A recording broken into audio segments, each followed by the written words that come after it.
Being a dividend investor, it's all about getting those dividend payments.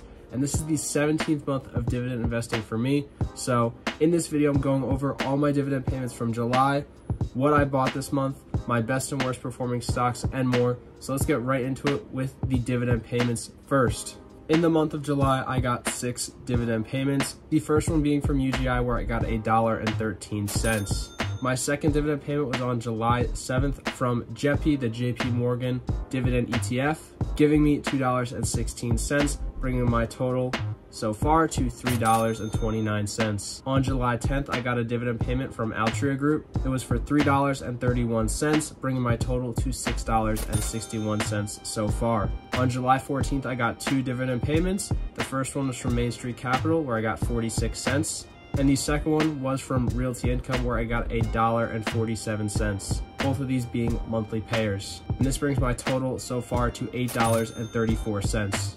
And my last dividend payment was today, July 31st, from JP Morgan, and I got $1.14, bringing my total to $9.48 for the month of July. This is pretty big because I think this is the last month I'm going to get less than $10 in dividend payments, which I think is pretty cool. And if you compare this to last year's July dividend payment, I got $2.30 last year, meaning my dividend payments have increased 312% since last year. So for the month of July, I got $9.48. And now my new monthly average for the next 12 months would be $14.97 a month. This also means my total for the next 12 months, if I were to not add any money to the account, $179.64. So next up, I'm going to go over my July contributions. What stocks have I been buying in July? So first off, I bought $40 of AbbVie. If you watched my video from last month, you know AbbVie was at a bit of a discount, so I was buying up some AbbVie. I also bought another share of UGI, also still in the negative, so I figured it's a good time to put some money in there. Main Street Capital, I bought another share of for about $40. Target, I also put about $20 into that. Johnson & Johnson, also another 20 bucks, and another $40 into Realty Income. Now this totals to $186, and I added about $250 in cash into the account. Because this was actually a very good month, I wanted to leave some money in the account as cash. So if there's a notable dip or a good stock that I want to add to my account, I have some extra cash to pick that up. And considering most of the stocks in my portfolio are in the positive, I didn't really have anything to spend money on, so I kind of just wanted to wait for the right opportunity. If you go on to Charles Schwab, you can look at your portfolio's performance. As you can see, I had a very great month. My account gained $140, or about 3.43%, beating the S&P 500, the Dow Jones, but not the NASDAQ, but still very good.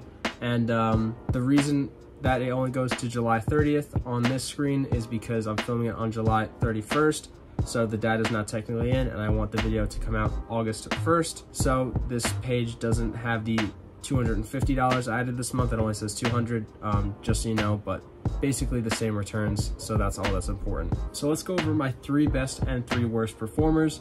Starting off at the 3rd best performer was JP Morgan at a positive 9.22%. Very solid. And the next best performer was 3M at a positive 11.5%. 3M has been like my worst performer forever. It's still at like in the negative 20s, and I think at one point it hit a negative 43% or something, but it's climbing back up, so hopefully we can get a little bit of a 3M rebound. And then my best performer in the month of July was AbbVie at a positive 12.43%. Last month, I started buying AbbVie. I put about $100 in last month, $40 this month. I got about 1 share, which was nice, and it went up it's like up 9% total, I think.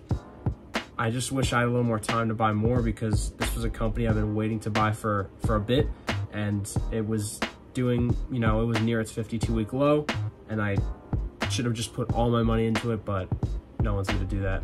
Anyway, my 3 worst performers were pretty good, to be honest. The 3rd worst performer was Altria Group at a positive 0.61%, and then my 2nd worst performer was UGI at another positive 0.17%. This means only 1 negative performing stock this month, which is pretty cool. Verizon at a negative 7.74%, which sucks, but I can buy up a little more Verizon in August. So if we head over to the dividend tracker and I go out to my payout calendar, we can see what stocks are going to pay me in August. So starting off on August 1st, it looks like I'm going to get a payment from Verizon. Then on the 6th, it looks like I'm going to get a payment from JP Morgan. On the 9th, it looks like Lowe's is going to give me some dividends. And August 15th looks like a pretty big day where I'm getting 4 dividend payments, which might be the most I've ever gotten in one day. Have to double check that, but definitely up there. So first one from AbbVie, then Main Street Capital, then Realty Income, and then Procter & Gamble. So that's going to be a pretty good day. Apple is going to pay me on August 18th. And to end off the month, I'm going to get a dividend payment from Starbucks on August 25th. So overall, looks like a really great month. I'm excited to get those dividends. So what are my plans for August? Like I said before, I did store up a little extra cash because this month was a good month. So if the market decides to start performing negatively anytime soon, that could be a good time to dollar cost average more. Or I could see a good stock and I want to put a little extra money into that to start a position. I'll have some extra money for that. But other than that, if the market keeps continuing an upward trend, I'm probably going to keep saving a little bit of cash each month until there's something worth spending some extra cash on. Don't really have any stocks I'm looking at specifically right now, but I'll just probably keep dollar cost averaging into the ones I've been doing recently. That's it for this video. If you want to check out a playlist with all the other monthly dividend updates, you can click here. And if you want to see one of my videos that YouTube recommends, click here. But that's pretty much it for this video. So hit the like button and peace.